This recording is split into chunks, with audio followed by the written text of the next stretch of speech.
எல்லோருக்கும் வணக்கம். இந்த வீடியோ பார்க்குற அனைவருக்கும் இந்த நாள் இனிய நாளாக அமையட்டும். இன்றைக்குமா சிறுதானிய வகை வரகரிசியை வச்சுமா இட்லி தோசைக்கு மாவு ரெடி பண்ணலாம். அதுக்கு 1/2 கிலோ அளவுக்கு வரகரிசி எடுத்துருக்கேன்ப்பா. வேறு இட்லி அரிசியோ பச்சரிசியோ எதுவுமே நான் சேர்க்கலப்பா. வெறும் சிறுதானியம் மட்டும்தான் நான் சேர்த்துருக்கேன். இப்போ 1/2 கிலோ அளவு எடுத்து அதை நல்லா கழுவிக்கலாம்ப்பா. அரிசி எப்படி வெள்ளையாக இருக்குன்னு பார்த்தீங்களா? இட்லியும் உங்களுக்கு தும்ப மலராட்டம் கிடைக்கும்ப்பா.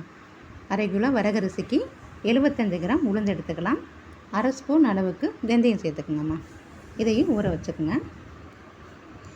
ஊற வச்சுருக்க வரகரிசி ஒரு 4 மணி நேரம் ஊறினா தான் மாவு நல்லா பொழுவு கிடைக்கும்ப்பா. இப்போ உளுந்து ஊறிடுச்சுமா, நல்லா கழுவி ஒரு மிக்சர் ஜாரில் சேர்த்துக்கலாம்.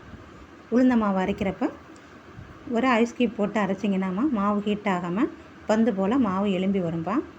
இதில் நிறைய சத்துக்கள் இருக்குமா. புரத சத்து, இரும்பு சத்து, ஃபைபர், நார்ச்சத்து, உடம்புக்கு என்னென்ன சத்து தேவையோ அனைத்து சத்துக்களும் இருக்குமா. நம்ம சிறுதானியத்தில் 7 வகை கிடைக்குதுமா நமக்கு. இப்போ இந்த 7 வகையும் 7 நாளைக்கு டெய்லி ஒன்று எடுத்துக்கிட்டோம்னா உடம்புக்கு ரொம்ப ஆரோக்கியம்ப்பா. உளுந்து அரைச்சாச்சு. ஊற வச்சுருக்க வரகரிசியும் கழுவி இதோட சேர்த்துக்கலாம்ப்பா. கொஞ்சமாக தண்ணி ஊற்றி இட்லி பதத்துக்கு அரைச்சிக்கலாம். இது சுகர், ப்ரெஷர், கொலஸ்ட்ரால் உள்ளவங்கெல்லாம் தினம் ஒரு நாளைக்கு சாப்பிட்டாங்கன்னா ஒரு வகை சிறுதானியத்தை சேர்த்துக்கிட்டாங்கன்னா உடம்புக்கு ரொம்ப நல்லதுமா. இப்போ 2 மாவும் அரைச்சாச்சுமா. இப்போ தேவையான அளவு உப்பு போட்டு மாவை நல்லா கரைச்சிக்கலாம்ப்பா. மாவு கரைச்சி இப்போ அரிசி மாவு போல் தான் நம்ம கரைக்கணும். ஆனால் அரிசி மாவு ஓவர் நைட் புளிக்க வைக்கலாம். சிறுதானியம் சீக்கிரமே புளிச்சு போயிடும்பா. அதனால் ஓவர் நைட்லாம் வைக்காமல் ஒரு 4 மணி நேரம் இல்லைன்னா 5 மணி நேரம் கரெக்டானதாக இருக்குமா. அதுபோல் சிறுதானியம் செரிக்கிறதுக்கும் கொஞ்சம் டைம் ஆகும். சிறுதானியத்தில் என்ன வகை உணவு செஞ்சாலும் அதை காலையோ மதியத்துக்கு எடுத்துக்கிட்டிங்கன்னா ரொம்ப ஆரோக்கியம்ப்பா. இப்போ மாவு 4 மணி நேரம் ஆயிடுச்சுமா. நம்ம எந்த அளவுக்கு கரைச்சி வச்சோன்னு பாருங்கள். இப்போ அது எந்த அளவுக்கு நல்லா பொங்கி எவ்வளோ சாஃப்டாக இருக்குன்றதையும் பாருங்கப்பா. இப்போ இட்லி பாத்திரத்தில் தண்ணி ஊற்றி வச்சுப்போமா.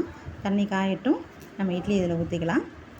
முதல் முறையே நம்மளோட சேனலை பார்த்தீங்கன்னா சப்ஸ்கிரைப் பண்ணிடுங்கப்பா. கூடவே சப்போர்ட் பண்ணுங்கள். இட்லி ஏப்ப ஊற்றி மூடி வச்சிடலாம்ப்பா. ஒரு 10 நிமிஷம் வேகட்டும். இப்போ நல்லா வெந்துருச்சுமா.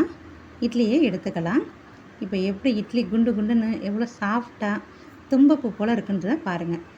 இதுக்கு நல்ல ஒரு காரசாரமாக சட்னி வச்சு சாப்பிட்டிங்கன்னா செம்ம டேஸ்ட்டாக இருக்கும்ப்பா. அதே மாவில் உங்களுக்கு தோசை ஊற்றி காமிக்கிறேன் பாருங்கள். கல்லில் துளி கூட ஒட்டாமல் நல்லா மொறு மொறுன்னு வரும்ப்பா. தோசை வந்துருச்சுமா, எடுத்துக்கலாம். ஒரு ஹெல்த்தியான தோசைம்மா.